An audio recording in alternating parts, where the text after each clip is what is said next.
દેશના number 1 clean city Surat મહાનગરપાલિકાનું નાણાકીય વર્ષ 2025-26નું ડ્રાફ્ટ બજેટ આજે મ્યુનિસિપલ કમિશનર શાલિની અગ્રવાલે રજૂ કર્યું હતું. કમિશનરે ઐતિહાસિક ₹9603 કરોડનું બજેટ રજૂ કર્યું છે, જે પૈકી 4562 કરોડ વિકાસ કામો માટે ફાળવ્યા છે. સુરત મ્યુનિસિપલ કમિશનરે સ્ટેન્ડિંગ કમિટી સમક્ષ આજે 2025-26ના વર્ષનું 9603 કરોડનું ડ્રાફ્ટ બજેટ રજૂ કર્યું હતું, જેમાં બ્રિજ નિર્માણ માટે 130 કરોડની, તાપી નદીના શુદ્ધિકરણ માટે 25 કરોડની જોગવાઈ કરવામાં આવી છે. આગની ઘટનાઓ વધુ બનતી હોવાથી ફાયર એકેડેમી સ્થાપવામાં આવશે. નાગપુર બાદ દેશમાં બીજી એકેડેમી સુરત ખાતે સ્થાપવામાં આવશે. સાથે જ દરેક ઘર પર QR કોડ લગાવવામાં આવશે. અંદાજિત ₹469 કરોડનું રેવન્યુ સરપ્લસ ધરાવતું બજેટ છે.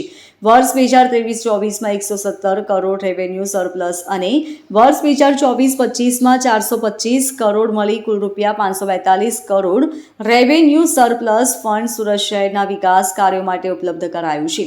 સુરતને ગ્રોથ હબ તરીકે આગળ ધપાવવા માટે વર્ષ 2025-26માં સુરત મહાનગરપાલિકાના અત્યાર સુધીના ઇતિહાસનું સૌથી મોટું કદ ધરાવતું 4562 કરોડનું કેપિટલ કામો માટેનું બજેટ જાહેર કરાયું છે. નવા વિસ્તારોના વિકાસ માટે તબક્કાવાર કુલ અંદાજિત 5481 કરોડના ખર્ચ કરાશે. આંતરમાળખાકીય સુવિધાઓ પૂરી પાડવાનું આયોજન છે. વર્ષ 2024-25 કરતાં ₹868 કરોડનો વધારો કરાયો છે. સુરત મનપાએ દૂષિત પાણીને 2035 સુધીમાં શુદ્ધ કરવાનો લક્ષ્યાંક નક્કી કર્યો છે. શુદ્ધ પાણી ઉદ્યોગ ગૃહોને સપ્લાય કરાશે. ડુમસ સીફેસ ડેવલપમેન્ટ માટે 153 કરોડ, આરોગ્ય માટે 9 કરોડની જોગવાઈ કરાઈ છે. શહેરમાં 16 નવા હેલ્થ સેન્ટર ઊભા કરાશે. સુરત દેશનું પહેલું ઈવી BRTS બસ સેવા આપનારું શહેર બનશે. વિકસિત ભારત 2047ના પરિપ્રેક્ષ્યમાં Surat growth hub economic plan 2047 બનાવવામાં આવ્યું છે અને એના અંતર્ગત સુરત શહેરને global growth hub city, economic city, future ready city, most liveable city અને સસ્ટેનેબલ એન્ડ રિઝિલિયન્ટ સિટી તરફ આગળ ધપાવતું વર્ષ 2025-26નું સુરત મહાનગરપાલિકા તરફથી આજે બજેટ રજૂ કરવામાં આવ્યું છે. અત્યારે સુધીનું સૌથી મોટું કદ ધરાવતું બજેટ છે. 9603 કરોડનું બજેટ છે. કેપિટલ કામો ઉપર, વિકાસલક્ષી કામો ઉપર ભાર મૂકવામાં આવ્યું છે. એટલે અત્યાર સુધીનું સૌથી મોટું કેપિટલ એક્સપેન્ડિચર ધરાવતું બજેટ છે. 4562 કરોડનું અને સાથે આત્મનિર્ભરતાના ભાગરૂપે રેવન્યુ આવક ઉપર ફોકસ કરતું બજેટ છે. એટલે 5510 કરોડનું રેવન્યુ આવક આ બજેટમાં પ્રપોઝ કરવામાં આવ્યું છે. કોઈ પણ કર દર વધારો સૂચવવામાં આવ્યું નથી. નવા વિસ્તારોમાં ઇન્ફ્રાસ્ટ્રક્ચર ફેસિલિટીઝ ઉપર ફોકસ કરવામાં આવ્યું છે.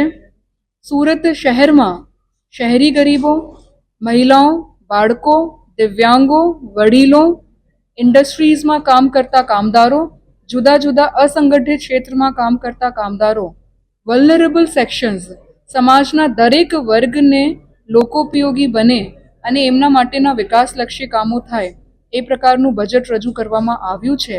સાથે trade, services, economy, education, health, skill development, sports, culture, tourism આ તમામ ઉપર પણ ભાર મૂકવામાં આવ્યું છે.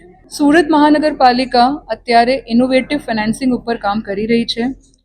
જો રેવન્યુ આવક છે એમાં પણ ટેક્સ બેઝ વધાર્યા વગર લોકોને સરળતાથી પેમેન્ટ માટેની સુવિધાઓ મળે એ તરફ ઘણા બધા ઇનિશિયેટિવ્સ પ્રપોઝ કરવામાં આવ્યા છે.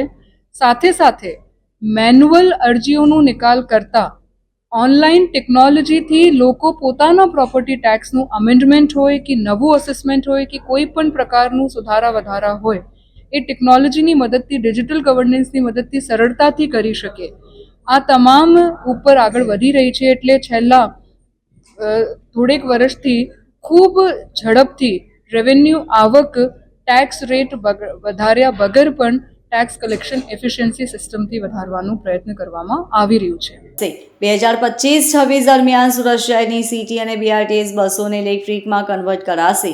સુરતની પહેલ સ્વસ્થ મહિલા સ્વસ્થ સમાજ અંતર્ગત 5 લાખથી વધુ મહિલાઓનું ગર્ભાશયના સર્વાઇકલ કેન્સર, બ્રેસ્ટ કેન્સર અને ઓરલ કેન્સરનું સ્ક્રીનિંગ અન્વયે 9,71,419 મહિલાઓનું સ્ક્રીનિંગ કરવામાં આવશે, જ્યારે 9,98,760 પુરુષોનું ઓરલ કેન્સરનું સ્ક્રીનિંગ કરવામાં આવશે, જે પૈકી 202 બ્રેસ્ટ કેન્સર, 323 ઓરલ કેન્સર અને 94 સર્વાઇકલ કેન્સરનું નિદાન કરી સારવાર હેઠળ મૂકવામાં આવેલ છે. Bureau report LK star news, Surat.